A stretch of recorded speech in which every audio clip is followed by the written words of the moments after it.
بالله وكفى وسلام على عباده الذين اصطفى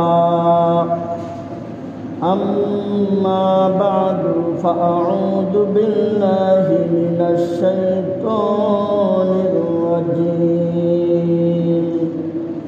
بسم الله الرحمن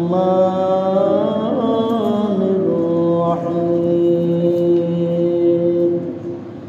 يا أيها الذين آمنوا كتب عليكم الصيام كما كتب على الذين من قبلكم لعلكم تتقون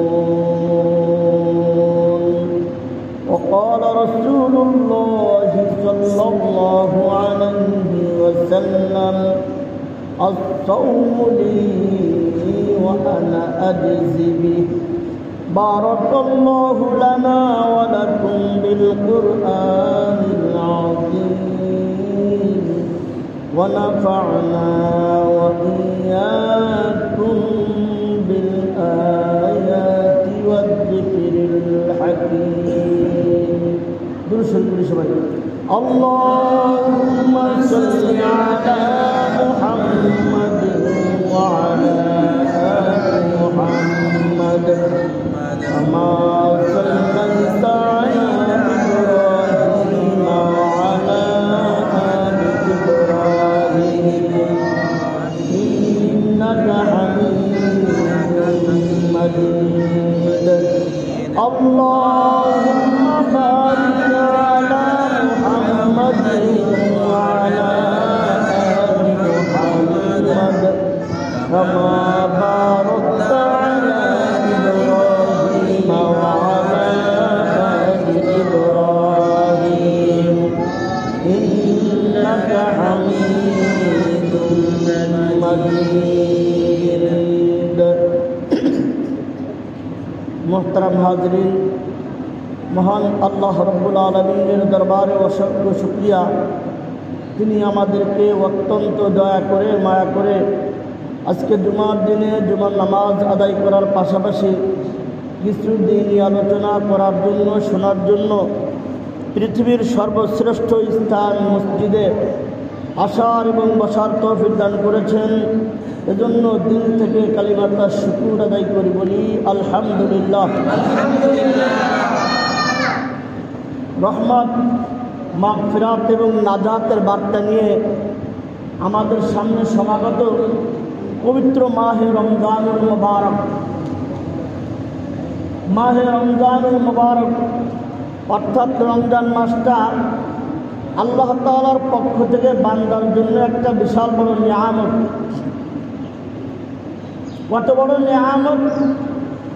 রাসূল আকরাম সাল্লাল্লাহু আলাইহি ওয়াসাল্লাম বলেন, কোনো মানুষ যদি জানতো এই রমজান মাসের দাম কত, তাহলে তারা সারা বছরই রমজান কামনা করত। সারা বছরই তারা আল্লাহর কাছে কী কামনা করত? রমজান কামনা করত। এই মাসে যারা সূর্য উদিত হওয়া থেকে নিয়ে সূর্য ডোবা পর্যন্ত খানা পিনা, স্ত্রী গমন, এছাড়াও যাবতীয় অন্যায় অপকর্ম থেকে বিরত থেকে যারা সিয়াম সাধনা করতে পারবে, তাদের ব্যাপারে কুরআন এবং সুন্নাহর আলোকে 10টা সুসংবাদের কথা আপনাদেরকে শোনাবো। রোজাদারের জন্য অনেক সুসংবাদ আছে, সবটার মিলে শেষ করা যাবে না। 10টা সুসংবাদ আপনাদের সামনে আজকে আমি তুলে ধরার চেষ্টা করবো ইনশাআল্লাহ। 1 নম্বর, যারা সঠিকভাবে রমজানের রোজা আদায় করতে পারবে, 1 নম্বর তাদের জন্য যে সুসংবাদ রয়েছে সেটা হলো আল্লাহ তাআলা তাদেরকে তাকওয়ার দৌলত দান করবেন। সুবহানাল্লাহ বলেন। কিসের দৌলত দান করবেন? তাকওয়ার দৌলত আল্লাহ তাআলা তাদেরকে দান করবেন। তাকওয়া মানে না আল্লাহর ভয়। তাকওয়া মানে কি? আল্লাহর ভয়। এই তাকওয়ার দৌলত কোনো মানুষ যদি হাসিল করতে পারে, আমার মনে হয় ঈমানের পরে, একজন মানুষ ঈমান আনয়নের পরে এর চেয়ে বড় আর নিয়ামত নাই। তাকওয়ার দৌলতের মতো এর চাইতে বড় আর কোনো নিয়ামত নাই।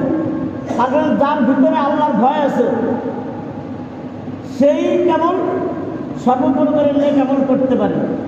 পাশাপাশি আল্লাহর ভয় থাকলেই সে সমস্ত অপকর্ম থেকে, অন্যায় অপরাধ থেকে বিরত থাকতে পারে। যারা রমজানের রোজা সঠিকভাবে আদায় করবে, 1 নম্বর তাদের জন্য সুসংবাদ হলো তাদেরকে আল্লাহ তাআলা কিসের নিয়ামত দান করবেন? তাকওয়ার নিয়ামত দান করবেন। এজন্য আল্লাহ তাআলা পবিত্র কোরআনে বলছেন, ইয়া আইয়ুহাল্লাযীনা আমানু, হে ঈমানদারগণ, কুতিবা আলাইকুমুস সিয়াম, তোমাদের উপর রোজা ফরজ করা হয়েছে, কামা কুতিবা আলাল্লাযীনা মিন ক্বাবলিকুম, যেমনিভাবে তোমাদের পূর্ববর্তীদের উপর রোজা ফরজ করা হয়েছিল। কেন? লাআল্লাকুম তাত্তাকুন, যাতে তোমরা তাকওয়া হাসিল করতে পারো। এই আয়াতের বিস্তারিত ব্যাখ্যা গতকালকে আপনারা মাহফিলে শুনেছেন। এজন্য আমার আজকে আর ওদিকে আমি যাবো না ইনশাল্লাহ। তো যারা সঠিকভাবে রোজা আদায় করবে, 1 নম্বর তাদের সুসংবাদ হলো আল্লাহ তাআলা তাদেরকে তাকওয়ার দৌলত দান করবেন। 2 নম্বর, রোজাদার জন্য আরেকটা বিশাল সুসংবাদ হলো যারা সঠিকভাবে রমজানের রোজা আদায় করবে, আল্লাহ তাআলা তাদের বিগত জীবনের সব গুনাহ খাতা আল্লাহ তাআলা মাফ করে দিবেন। রাসূল আকরাম সাল্লাল্লাহু আলাইহি সাল্লাম হাদিস শরীফের মধ্যে বলছেন, মান সামা রমাদানা ঈমানাও ওয়া ইহতিসাবান, যারা রোজা রাখবে, রোজা আদায় করবে, ঈমানাও ওয়া ইহতিসাবান, ঈমানের সাথে সওয়াবের আশায়। ঈমান না থাকলে তো সারা জীবন রোজা থাকলে কাম হবে না। ঈমানের সাথে সওয়াবের আশায় যারা রোজা আদায় করবে, গুফিরা লাহু মা তাকাদ্দামা মিন যামবিহি, তার পূর্ববর্তী জীবনের সমস্ত গুনাহ খাতা মহান আল্লাহ তাআলা মাফ করে দিবেন। সুবহানাল্লাহ। রোজাদারের জন্য আরেকটা বিশাল সুসংবাদ হলো, বান্দা যত নেক আমল করে সব নেক আমলের পুরস্কার আল্লাহ তাআলা ফেরেশতাদের মাধ্যমে প্রদান করবেন। কাদের মাধ্যমে? ফেরেশতাদের মাধ্যমে আল্লাহ তাআলা পুরস্কার প্রদান করবেন। কিন্তু রোজার পুরস্কার আল্লাহ তাআলা স্বয়ং নিজ হাতে প্রদান করবেন। এজন্য হাদিস শরীফের মধ্যে রাসূল আরবি সাল্লাল্লাহু আলাইহি ওয়াসাল্লাম বলেছেন, আস-সাওমু লি ওয়া আনা আজজি বিহি।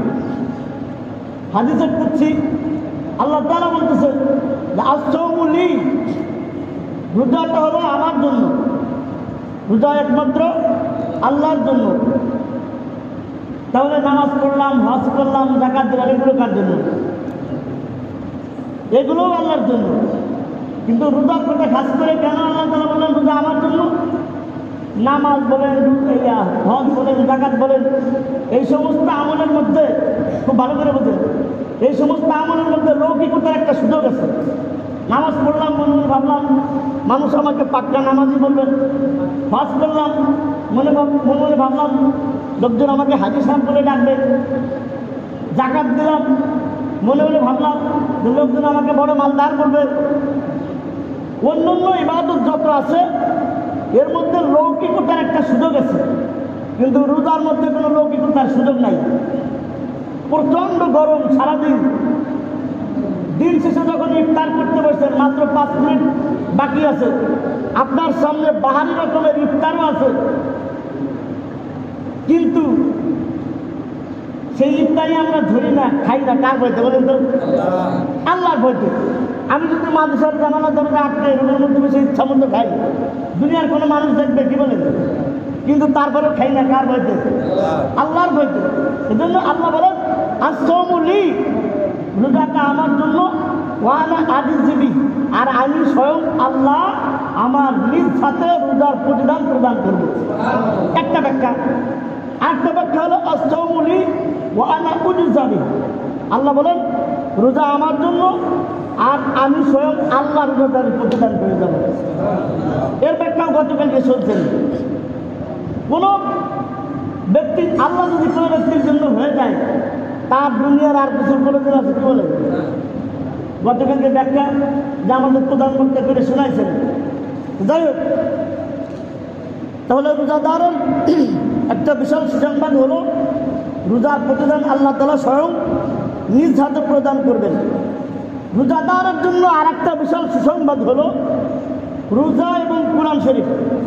রোজা এবং কোরআন কিয়ামতের ময়দানে রোজাদারের জন্য সুপারিশ করবে।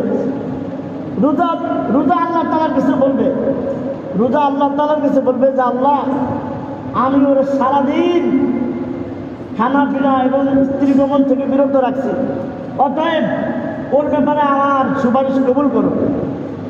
কোরআন বলবে আল্লাহ, আমি ওদের সারা রাত ঘুমাইতে দেই নাই, ওদের নামাজ দাঁড়ায় দাঁড়ায় কোরআন তেলাওয়াত করছে, অতএব ওর ব্যাপারে আমার সুপারিশ কবুল করো। মহান আল্লাহ তাআলা রোজা এবং কোরআন শরীফের সুপারিশ কবুল করবেন। তাহলে রমজান মাসে কোরআন তেলাওয়াতের দরকার আছে না নাই, কি বলেন? কোরআন শিখার চেষ্টা করবেন তো ইনশাআল্লাহ। অনেকে আমরা কোরআন শরীফ পড়া জানি, এরপরেও পড়ি না।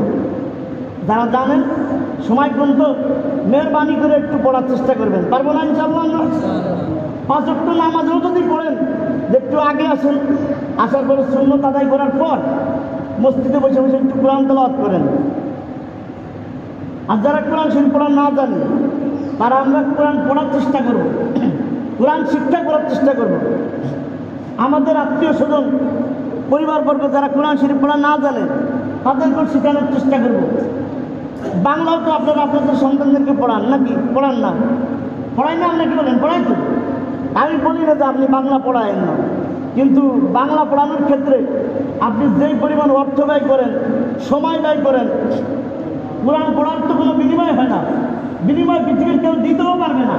কিন্তু অন্তত পক্ষে এতটুকু সম্মান করবেন যে যেই বিদ্যা আমার দুনিয়ায় লাগবে, তার জন্য আমি যেই পরিমাণ অর্থ খরচ করলাম, আখিরাতের জন্য সেটা আমি বেশি অর্থ খরচ করব। এই মনোভাব নিয়ে, এই চিন্তা ভাবনা নিয়ে আপনি এবং আপনার পরিবারস্থ যারা আছে তাদেরকে কোরআন শেখানোর চেষ্টা করবেন। আশা করি ইনশাআল্লাহ ইনশাআল্লাহ আপনি এবং আপনার পরিবারস্থ যারা আছে তারা অবশ্যই কোরআন কারীম শিক্ষা করতে পারবে। আমাদের মনের দুর্বলতা, বাংলা পড়াবেন, ইংরেজি পড়াবেন, লক্ষ লক্ষ টাকা, হাজার হাজার টাকা ব্যয় করবেন, আর কোরআন পড়ানোর জন্য একজন হুজুর ঠিক করবেন, মানে কত কম দিয়া যায়। আপনার নিয়তে দুর্বলতা, এরপরে আনাগুন বানাগুন দিয়ে এরপরে শেষ, ও আর কোরআন শিক্ষা পর্যন্ত যায় না। এতটুকু নিয়ত রেখে আমরা কোরআন শিক্ষা করার চেষ্টা করবো তো ইনশাআল্লাহ।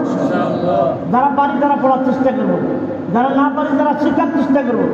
অনেকেই আছে দাঁত বাত সব পড়ে গেছে, জিভটা দুর্বল হয়ে গেছে, এখন শাক হইতে গেলে অন্য আর এক অক্ষর হয়ে যায়। আমরা কি করব?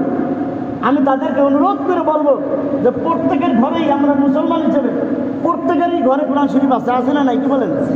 আছে। ওই যে নকশা করা খাতা, দাদির আমলের, দাদার আমলের, নানা নানির আমলের, ওদের যে পেঁচায় যে আলমারির উপর রাখছে, ওর জীবনে সারা বছরে নামাই দেখে নাই, তোর ভিতরে কি আছে? আমি বলবো আজকে বাড়িতে যান, বাড়িতে যাওয়ার পর কোরআন শরীফটা নামান। প্রত্যেক দিন আপনি একটা খতম দেবেন এইভাবে যে আপনার পড়াও লাগবে না, কিছু লাগবে না, প্রত্যেক লাইনে লাইনে আঙুল টানবেন, প্রত্যেক লাইনে লাইনে আঙুল টানবেন। এইভাবে হইলেও আপনি কোরআনটাকে নামান, চুমো দেন, চোখে লাগান, কপালে লাগান, মহাব্বত করেন, এইভাবে করে হলেও একটা খতম দেন। হতে পারে এই খতমটাও কিয়ামতের ময়দানে আপনার আমার জন্য নাজাতের ওসিলা হয়ে যাবে। এতটুকু কমপক্ষে করতে পারবো তো ইনশাআল্লাহ। আমি এতটুকু আপনাদের ইমাম সাহেব হিসেবে আপনাদের পক্ষ থেকে আশা করতে পারি তো ইনশাআল্লাহ। যারা পারেন তারা পড়ার চেষ্টা করবেন, যারা না পারেন তারা শেখার চেষ্টা করবেন। আর যদি আর শেখার মতো মনে হয় শেখার চেষ্টা করবেন, তো চেষ্টা তো চালাই যাবেন। কমপক্ষে কোরআন শরীফটা নামাবেন, মহব্বত করবেন, কপালে লাগাবেন, চোখে লাগাবেন, আর লাইনে লাইনে আঙুল টানবেন। এইভাবে করেও একটা খতম দেওয়ার চেষ্টা করবো তো ইনশাআল্লাহ। সবাই করবো তো? সবার হাত দেখতে চাই আমি। আল্লাহ তাআলা আমাদের সবাইকে তৌফিক দান করুন। এটা কিন্তু আমি কোনো ওয়াজ হিসেবে বললাম না, একদম দিল থেকে বললাম। আপনারা আমার মুসল্লি, আমি আপনাদের ইমাম সাহেব, কত রকমের দাবি তো থাকে, আমি এই দাবিটা আপনাদের কাছে বললাম রমজান মাসে। কেউ যাতে আমরা এইভাবে হলেও কোরআনুল কারীম খতম দেওয়া থেকে মাহরুম না থাকি, পারবো না ইনশাআল্লাহ। আল্লাহ তাআলা আমাদেরকে তৌফিক দান করুন। এরপরে আসেন, রোজাদারের জন্য আর একটা সুসংবাদ হলো রোজা যে আমল, এই আমলটার সমকক্ষ অন্য কোনো আমল নাই। এক সাহাবী আল্লাহ রাসূল সাল্লাল্লাহু আলাইহি ওয়াসাল্লামের কাছে জিজ্ঞেস করছেন যে ইয়া রাসূলুল্লাহ, উত্তম আমল কোনটা? রাসূল আকরাম সাল্লাল্লাহু আলাইহি ওয়াসাল্লাম বলছেন, তুমি সিয়ামকে, রোজাকে আঁকড়ে ধরো, তার কারণ রোজার সমকক্ষ কোনো ইবাদত বন্দেগী নাই। তাহলে এই রোজা আমাদের রাখার দরকার আছে না নাই, কি বলেন? এরপরে আসেন, রোজাদারের জন্য আর একটা বিশাল সুসংবাদ হলো, রোজাদারের দোয়া কখনো বৃথা যায় না। রোজাদারের দোয়া কখনো বৃথা যায় না, ফিরিয়ে দেওয়া হয় না। রাসূল আকরাম সাল্লাল্লাহু আলাইহি ওয়াসাল্লাম বলছেন, 3 ব্যক্তির দোয়া কখনো ফিরিয়ে দেওয়া হয় না। কয় ব্যক্তির দোয়া? 3 ব্যক্তির দোয়া। 1 নম্বর হলো মা বাবার দোয়া। কাদের দোয়া ফিরিয়ে দেওয়া হয় না?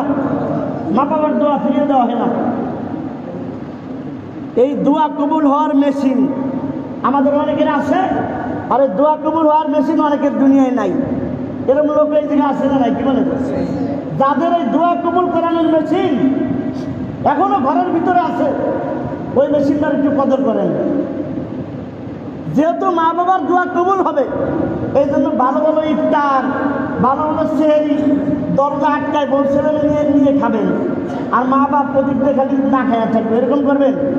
কি বলেন, এরকম করবেন? রমজান মাস আপনার যতটুকু সামর্থ্য আছে ইফতার করতেছেন ভালো মন্দ দিয়ে, ভালো ভালো খাবার দিয়ে, মা বাপকে ডাকবেন, একসাথে বেঁচে খান। সেহরি খাচ্ছেন ভালো ভালো ভালো সব কিছু দিয়ে, মা বাপরে নিয়ে খান। তাদেরকে আর এক ঘরে রেখে নিজেরা নিজেরা এরকম ভালো করে খান না। যেহেতু তাদের দোয়া কবুল হবে, আপনি তাদেরকে নিয়ে খান, তাদের কাছে দোয়া চান, আপনার ভাগ্য খুলে যাবে, ভাগ্য খুলে যাবে, কপাল ভালো হয়ে যাবে। পারবো তো ইনশাআল্লাহ? আল্লাহ তাআলা আমাদেরকে তৌফিক দান করুন। এরপরে 2 নম্বর, রোজাদারের দোয়া আল্লাহ তাআলা কখনো ফিরিয়ে দেবেন না। বিশেষ করে ইফতারের সময় দোয়া কবুল হয়। কোন সময়? ইফতারের সময় দোয়া কবুল হয়। মসজিদে এই বছর কী ব্যবস্থা হবে আমি এটা জানি না, কিন্তু মসজিদের ব্যবস্থা হোক অথবা বাড়িতে ব্যবস্থা হোক, বাড়িতেই আপনি ইফতার করতেছেন, চেষ্টা করবেন প্রতিদিন ইফতারের 10 মিনিট 15 মিনিট আগে, ইফতারের 10-15 মিনিট আগে আপনি বসে যান ইফতারের সামনে নিয়ে, যাই পারেন সূরা ফাতিহা, সূরা ইখলাস, দুরূদ শরীফ, ইস্তিগফার পড়ে আল্লাহ তাআলার কাছে প্রতিদিন দোয়া করবেন। ইফতারের সময় দোয়া কবুল হয়। আমরা কি করি? বাসায়ও আর মসজিদেও ইফতারের সময় সবচাইতে বেশি হালকাও চলে, খালি হালকা আর হালকা। এটা আমার বলা ঠিক হবে কিনা আমি জানি না, এজন্য সারা বছর আমাদের হালকা হয়ে কেটে যায়। তারপর কবুল করাইছে হালকা। এজন্য যেখানে ইফতারির ব্যবস্থা হোক, হাউ কাউ না করে 10-15 মিনিট আগে ইফতারির সামনে নিয়ে আমরা দোয়ার ইহতিমাম করবো তো ইনশাআল্লাহ। আল্লাহ তাআলা আমাদেরকে তৌফিক দান করুন। এরপরে আরেকজনের দোয়া কখনো ফিরিয়ে দেওয়া হয় না, সেটা হলো মুসাফিরের দোয়া। কার দোয়া? মুসাফিরের দোয়া। আরেক শ্রেণীর মানুষ আছে, তাদের দোয়া ফিরিয়ে দেওয়া হয় না, তারা হলো মজলুম। কারা কারা? মজলুম। মজলুম যদি আল্লাহ তাআলার কাছে দোয়া করে, ওই দোয়ার সাথে সাথে কবুল হয়ে যায়। এখনো দোয়া কবুল হইতেছে, দোয়া কবুল হচ্ছে, একসময় বোঝা যাবে। আমরা ভাবতেছি মজলুম, আহারে কত কষ্টে আছে, তাদের প্রতিদিনের আসমান পর্যন্ত পৌঁছাইতেছে। আমি ব্যাখ্যা করতে চাইতেছি না, জায়গা মতো পৌঁছে যাইতেছে, ঠিক পাবেন সময় মতো, সময় মতো ঠিক পাবেন যে দোয়া সব কবুল হয়ে গেছে। আল্লাহ তাআলা আমাদের সকলকে সঠিক জিনিসটা বোঝার তৌফিক দান করুন।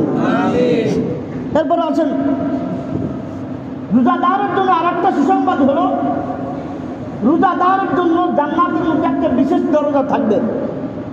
হাদিস শরীফের মধ্যে আসছে, জান্নাতের একটা দরজা থাকবে, রাইহান নামক একটা দরজা। এই দরজা দিয়ে একমাত্র শুধুমাত্র রোজাদাররাই প্রবেশ করতে পারবে, আর কোনো মানুষ এই দরজা দিয়ে প্রবেশ করতে পারবে না। রোজাদারের জন্য জান্নাতের মধ্যে বিশেষ মর্যাদার বিশেষ মর্যাদার ব্যবস্থা থাকবে।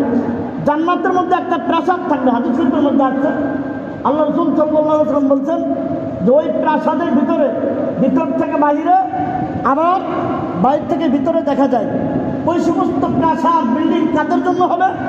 আল্লাহ রসুল বলেন যারা মানুষকে আহার করায়। 1 নম্বর, যারা মানুষকে কি করায়?